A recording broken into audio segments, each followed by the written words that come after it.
కాశీపట్టణంలో వారాహి దేవత ఇప్పుడు కూడా చీకటి పడగానే కాశీపట్టణం అంతా తిరుగుతుంది.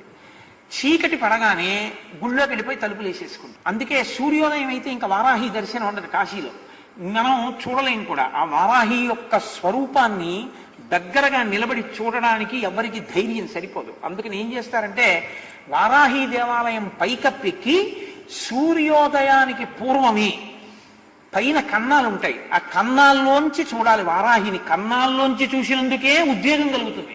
అలా ఉంటుంది ఆవిడ స్వరూపం.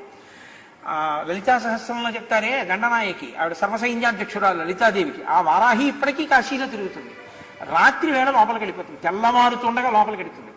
లోపలికి వెళుతుండగానే చీకట్లోనే అర్చకులు అర్చన చేసేసి తలుపులేసి వెళ్ళిపోతారు. ఎవరైనా చూసేవాళ్ళు ఉంటే పైనుంచి ఒకసారి లోపలికి చూసి వెళ్ళిపోతారు అంతే.